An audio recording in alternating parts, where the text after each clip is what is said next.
not what your country can do for you. Ask what you can do for your country. Every one of them were beaten and jailed. All the pressure on the left side. He drops the ball, throws, caught,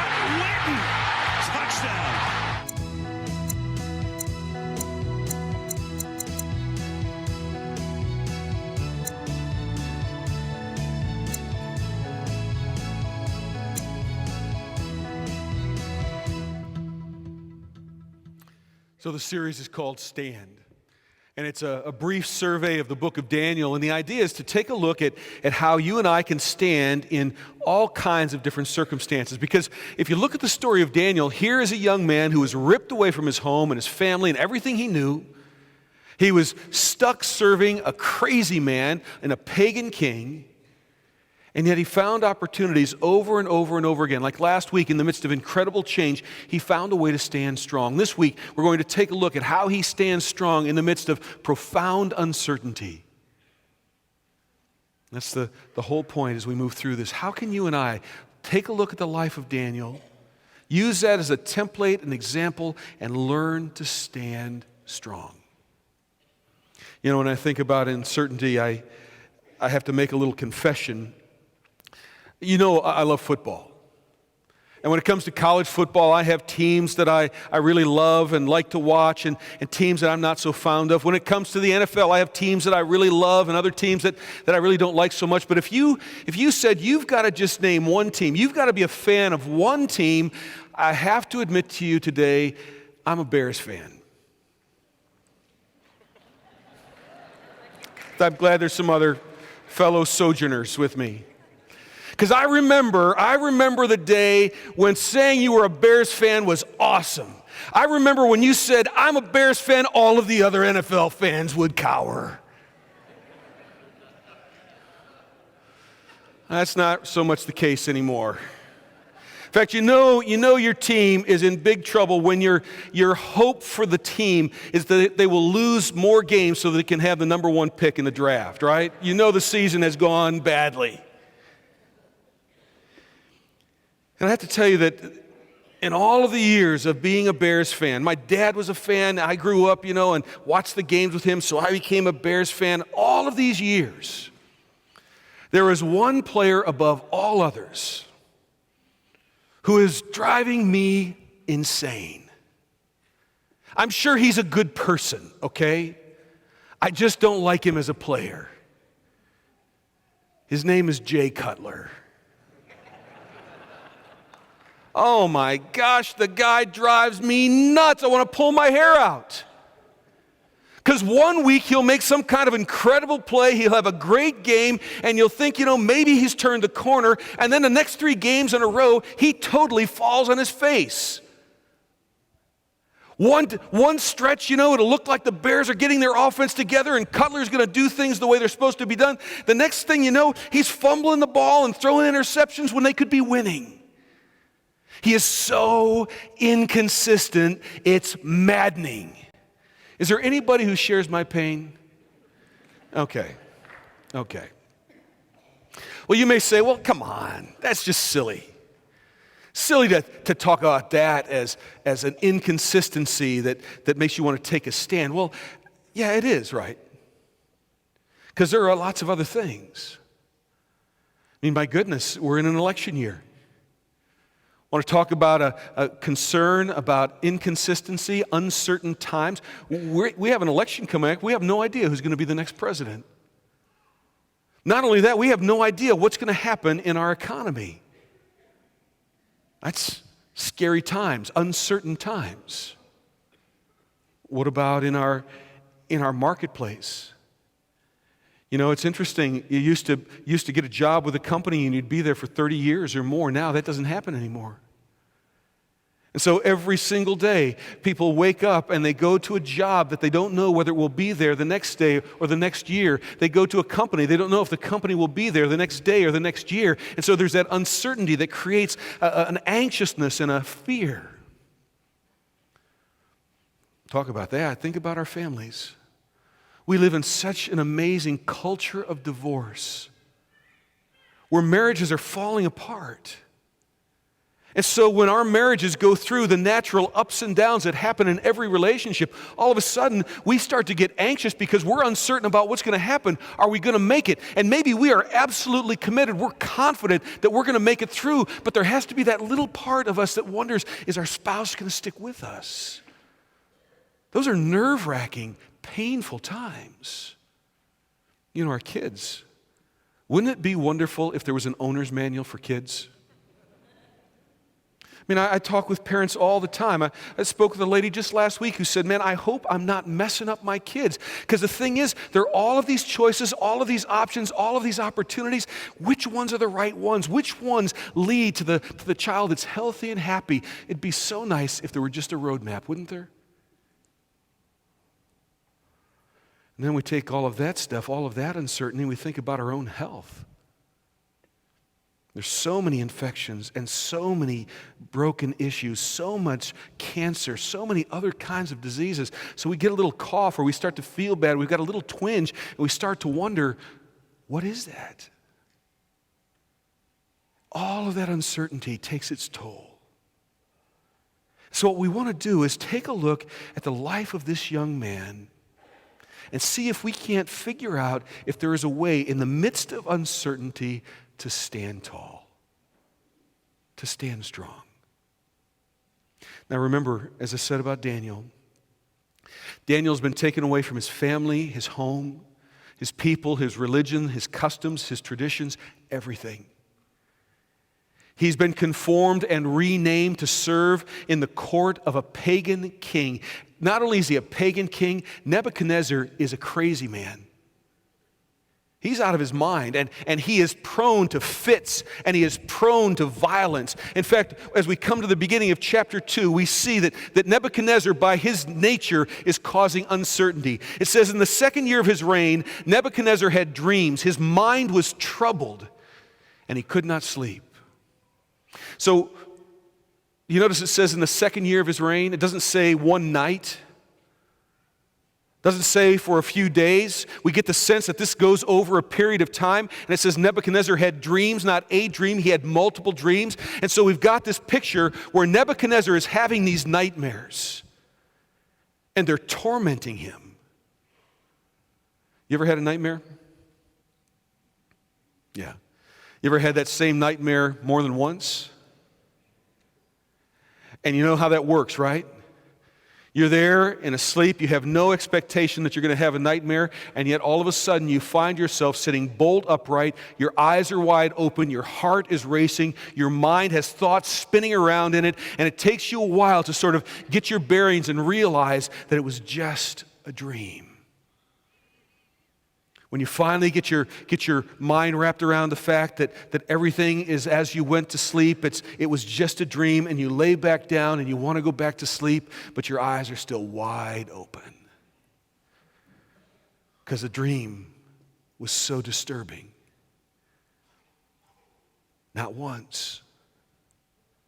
Over and over and over again. Think about this. This is already a guy who is unstable and prone to rash actions and violence. So night number one, Nebuchadnezzar has this nightmare. He wakes up, he doesn't get much sleep. The next day he's crabby. By the end of the day, he's worn out, and so he goes to bed. He can't wait for a good night's sleep, closes his eyes, and somewhere in the midst of the night, he's up again with this nightmare, and he can't sleep again. So the next day, he's not just crabby, he's crabby and mean. And as time goes on, it gets worse and worse and worse until Nebuchadnezzar, the word that's used for trouble there, it means literally that it thrusts him or it propels him, that Nebuchadnezzar is so driven, so absolutely controlled by this dream that he can't help himself. He has to know what's going on.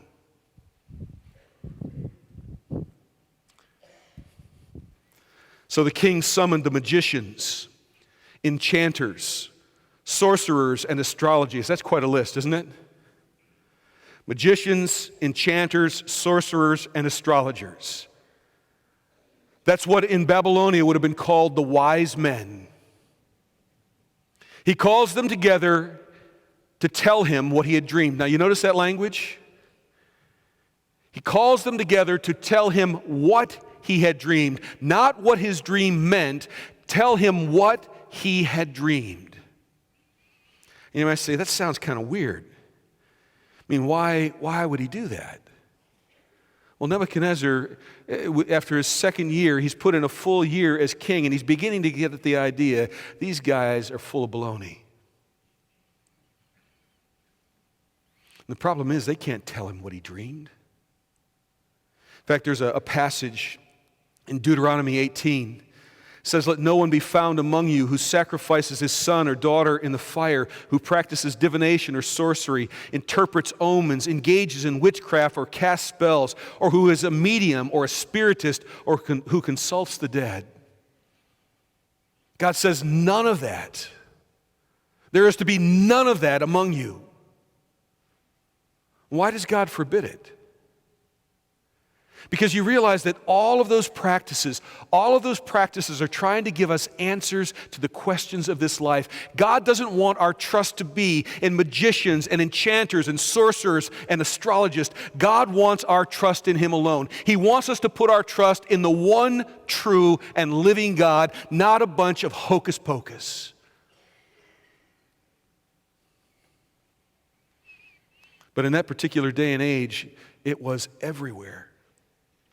They consulted magicians, they consulted runes, they consulted divination for all kinds of things at almost every turn. In fact, if you've read the book of Ezekiel, you know there's a point where Ezekiel is having a dream about the invasion of the Babylonian king. And he talks about how the king comes to a crossroads. He has to make a decision whether he's going to go and conquer another group of people first or whether he's going to go straight to the people of Israel. And it says, for the king of Babylon will stop at the fork in the road, at the junction of the two roads, to seek an omen. He will cast lots with arrows. He'll consult his idols. He will examine the liver. Literally, what it's saying is that when he's trying to make this decision of what to do next, he's not consulting his strategy. He's not figuring out his best battle plan. He's consulting omens. He's consulting his gods. He's sacrificing an animal and reading the entrails, the liver. That's how common the practice was. But the reality, dear friends, is it's all nonsense. And these magicians and astrologers and divinators, these enchanters, they were all charlatans, liars. And for all of his faults, Nebuchadnezzar is not a fool. And he's had enough of it.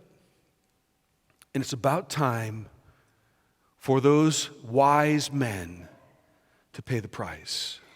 But I want to take a little sidetrack. Because the thing is, deception isn't just for people in the time of Babylonia. Deception runs rampant among us, doesn't it? Deception, lies, misleading. In Numbers chapter 32, verse 23, kind of an easy verse to remember, right? It says, you may be sure that your sin will find you out. I want to give a word of warning. When you allow your life to begin to be ruled by deception, when you begin to allow lies to creep in to your practice, to your normal operation in everyday life, you will be found out. You may get away with it for a while. It may seem like you're prospering and that it's all working out for you, but eventually you will be found out. In fact, I thought it might be helpful if we talk about what to do if we've slipped into that, right? If we've gotten into the pattern of deception or lies or partial truths. You know, as I think about that, I think about a time in Corpus Christi. You know, we love to go down there with the kids, and we always have fun on the beach. And one particular day, I was outside, and everybody else was in the house, and I was cleaning out the car. Because, you know, no matter how hard you try to keep the sand out, it still gets filled with sand, right? And so I was cleaning out the car and sweeping out the sand and trying to get it all cleaned up again. And I'd done a pretty darn good job, honestly. I mean, it looked good, and so I was about to go into the house to announce my victory over nature, and I close the door and I'm walking through the garage to go in the back door of the house, and all of a sudden I have this nagging thought. Where is that key?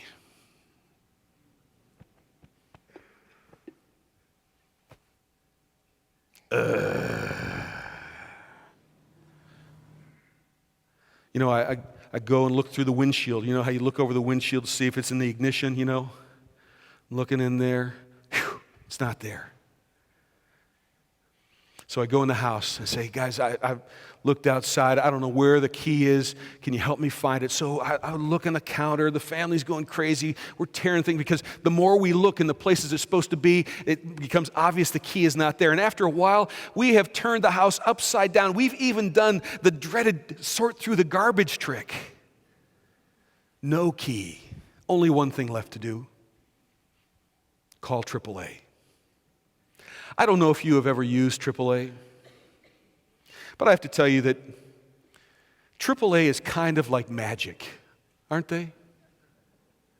And there I was, I had made this stupid mistake, the key was missing, and lo and behold, along comes this nice man with his little bitty truck, and he opens up the sides of the truck, and he waves his magic wand, and the car is open. And guess where the key was? Right there next to the door, inside where I had dropped it out of my pocket.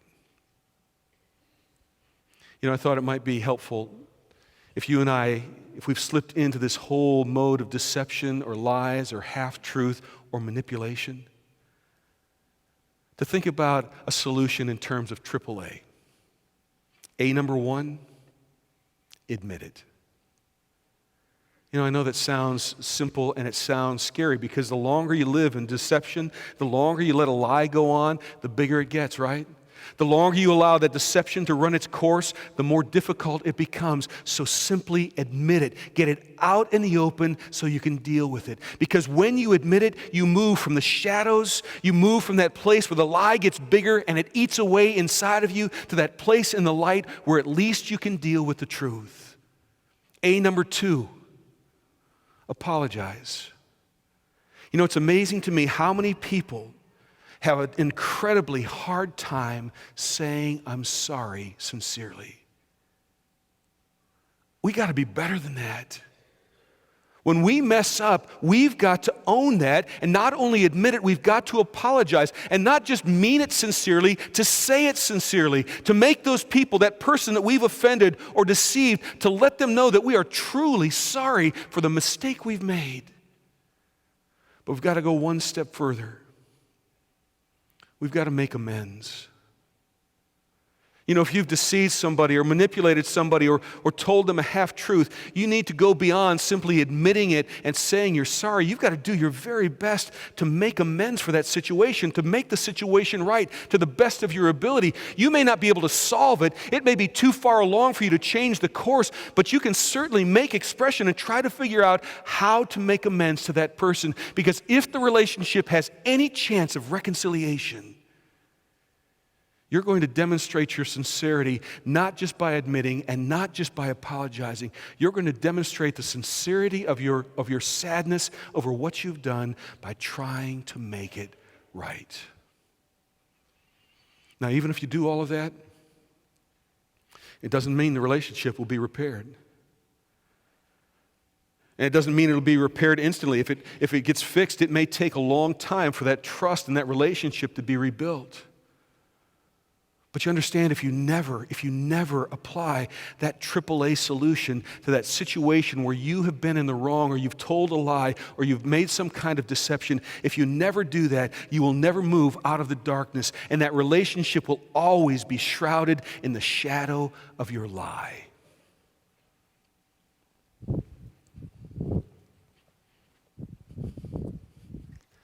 Let's get back to Nebuchadnezzar, huh? His wise men are called in. And it says, when they came in and stood before the king, he said to them, I've had a dream that troubles me, and I want to know what it means. Then the astrologers answered the king in Aramaic, O king, live forever. Tell us, your servants, the dream, and we will interpret it. Well, you know what they want to do, right? I mean, he'll tell them their dream. They'll go off and do their ceremony. They'll sacrifice the animals. They'll do their divination. They'll consult. They'll talk about. They'll pray to their gods. They'll do whatever it is they have to do. And they'll come back to Nebuchadnezzar and they'll tell him some story that's the best thing they can come up with so that the king will believe it and they will appear to have solved the problem. That's not what Nebuchadnezzar wants. You get the very clear feeling that he's been down this road before, don't you? You know the whole fool me once, shame on you, fool me twice, shame on me. Nebuchadnezzar isn't having any of that. So we've got this battle of wills. Nebuchadnezzar who says, you're going to tell me what I dreamed and then what it means. And the astrologer says, no, king, you tell us what you dreamed and we'll interpret it for you. And it's good to be the king, isn't it? Because Nebuchadnezzar wins. And these magicians, they can't tell him his dream. They have no ability to tap in the source of his dream. And Nebuchadnezzar is so enraged by this tacit admission to their deception over that first year of his reign, over all of the guidance that they've given to him. They tells them they'll be put to death. So the decree was issued to put the wise men to death, and men were sent to look for Daniel and his friends to put them to death as well. So here's the picture. Nebuchadnezzar flies into such a rage that he's not only going to kill the astrologers who were right there in the room and having this conversation, he is so enraged, he is going to kill every wise man in his court. Every single one of them is going to be put to death. So get this picture. These people, the word is spreading. These men have been put to death. People are saying, what in the world's going on? It gets out that every wise man is going to be put to death, no matter what he is, no matter where he was, no matter whether he was in the room, no matter whether he'd ever heard Nebuchadnezzar's request to have this dream told. And so they are running like crazy, trying to save their own lives. And Daniel sees this hectic, frantic thing going on. And he says, what's happening? And one of the court officials tells him what the situation. And so Daniel, courageously, you know that Daniel must have real confidence in the credibility that he has with this king, because Daniel, it says, went to the king and asked for time, that he might interpret the dream for him. Then Daniel returned to his house and explained the matter to his friends, Hananiah, Mishael, and Azariah, Shadrach, Meshach, and Abednego. He urged them to plead for mercy from the God of heaven concerning this mystery, so that he and his friends might not be executed with the rest of the wise men from Babylon. So Daniel, he goes into the king. He says, we need more time. Oh, king, we didn't even know about this. We didn't even hear your request. We need a little time to pray to our God. To tremendous courage. Because you realize Daniel has no idea whether or not he'll be able to tell the king his dream. He has no idea what the king is going to do. You hear he talks to Shadrach, Meshach, and Abednego and is pray for mercy from the God of heaven. That he'll figure out, he'll help us know how our lives can be spared. You know, there's an interesting little prayer that I'll bet many of you have memorized. How many of you know the Serenity Prayer? Do you know that the author of the Serenity Prayer is Reinhold Niebuhr? And here's the way it was originally written. O God, give us the serenity to accept what we cannot change, accept what cannot be changed, the courage to change what can be changed, and the wisdom to know the one from the other. You know, it's interesting. I think that gives us a real insight when we're dealing with uncertainty. That's what Daniel does. See, Daniel cannot change the decree that every wise man is going to be killed. That has already been issued by the king, and it's already been executed in part. And so what he does is he discerns the difference between what cannot be changed and what can be changed. And so his response is to go into the king and say, King, I need just a little bit of time. I can't tell you how many lives, how many people I've watched enter into a stressful, difficult, painful situation, a time of uncertainty, and in the midst of that uncertainty, as they're trying to figure out what to do, they are beating their heads against the wall of something that cannot be changed. They waste all of their time and all of their energy, all of their strength, and they burn out their faith because they're pounding against something that will not change instead of discerning the difference and working on the things that can be changed. Daniel chooses the only choice he has that can be changed in this circumstance is to buy a little bit of time. But you know what supersedes all of that? That in the midst of his buying a little bit of time, he approaches this uncertainty in faith. He's going to take it to his God. He's going to ask his friends to pray with him. You know, there's a verse, I want us to read this together, but I want to tell you, first of all, this verse comes from the New Living Translation. I talked to you about translations a couple weeks ago. So if you know this verse in the NIV or some other version, it's a little bit different, but I love what it has to say. Read it with me from Hebrews 11, verse 1. Faith is the confidence that what we hope for will actually happen. It gives us assurance. It gives us the assurance about things we cannot see. It is the hope. It is the confidence that the things we hope for are going to happen. Daniel had that kind of strong faith. You know, it's sort of like the days. Anybody remember the days before GPS? Remember the directions and the maps and all of that? You know, you'd be going along and you'd wonder if you'd passed the road or if you took the right road. Is it supposed to be paved? Was it gravel? In fact, even GPS, I love GPS, but how many of you used GPS and gotten to the wrong place? Yeah, I mean, there's always, when you're going somewhere and you have never been there before, there's always that little bit of panic, wondering if the GPS really knows where it's going. I remember one time when Julie and I were headed to Squaw Valley for the very first time. A place that we've grown to love, a beautiful place, but we were headed out there and we didn't have GPS, and so we're making our way to Squaw Valley and we're following the directions, but it's taking longer than it seems like it should. You know, so you're going along, you're driving along, and you make a turn, and you make another turn, you get off the exit, and then you go, there are these roundabouts, 2 roundabouts in a row, and it says, you know, take the second or the third turn at the roundabout. Well, you know, it's always the question, so are they counting from there, or from where I started, or where that, so which one's the second, which one's, you know what I'm talking about? You start moving around these roundabouts, you get into the second one, and you're sort of going along, and traffic is going crazy, you get off the road, you're driving along, and you're thinking in the back of your mind, did I take the second or did I take the third?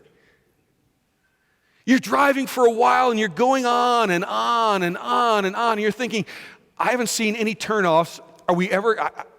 How am I going to know if this is the wrong road?